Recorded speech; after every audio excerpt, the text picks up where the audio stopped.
Start to a new day. Henry Weems sent us this nice shot. This is Buddy the bobtail cat surveying the property. Of course, a little bit of fog this morning, but a nice shot there. Yes, it was this cool start this morning. We still had some 50s and low 60s. A gorgeous shot of the sun coming up over Massanutten there, and that from Janet Braithwaite from her vantage point in Mount Sidney. Made it up to 93 at the airport today, currently 88. Winds are out of the south. Dew points have come up. It wasn't overly humid today, but certainly a big difference from where we began the week. 87 the current number at the Valley Airport in Weir's Cave, touching 88 for an afternoon high. We've got currently 85 there in Madison, same in Palmyra, 86 there in Dillon, 87 in Stanton, and 85 currently in Harrisonburg. Here's a look at the satellite radar combined, and again, over the last few hours, there's been a few little returns here on the radar. It looked like there was maybe a little shower over the Somerset area in western Orange County, but again, anything that you would see would be very isolated in nature. Most of us will be dry here tonight. Temperatures overnight will be much higher in the mid to upper 60s, some patchy fog. Temperatures tomorrow several degrees higher than today, so that puts most of us in the low to maybe a few middle 90s. So hot, humid, and we have a front that will be approaching. So an afternoon and evening isolated storm is certainly possible.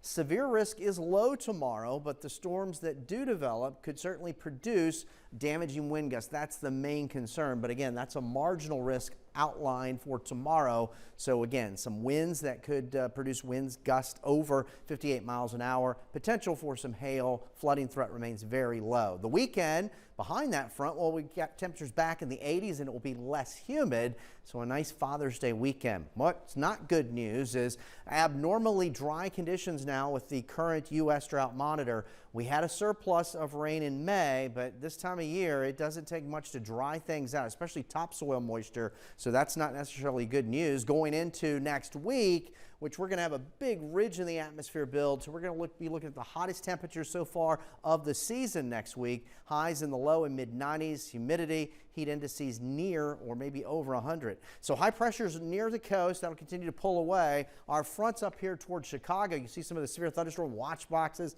back through Iowa and Illinois and Missouri, and these storms are racing off to the south and east. The dynamics tomorrow will put most of this up into the northeast, but that front still has to come through. So an isolated severe threat can't be ruled out tomorrow afternoon for us. In the morning, we quickly climb out of the 60s and 70s. We'll heat up into the low, if not a few mid 90s. Again, after 2 or 3 o'clock, a few isolated storms. I think the coverage is fairly low tomorrow. The front comes through tomorrow night, and then I'll get that old drop in the humidity here for Saturday. Temperatures in the morning will start in the 60s, and we'll likely hold those numbers in the mid to upper 80s here on Saturday, and much the same for Sunday for Father's Day. So we're in the 60s tonight, mostly clear, mild. There's a look at the Michael and Son 7-day forecast. Get ready for summer heat wave next week, but we got a little break for the Father's Day weekend. Casey and Steve. All right, Eric, thank you. Thank you so much. If you're looking for something fun to do tomorrow night, head over to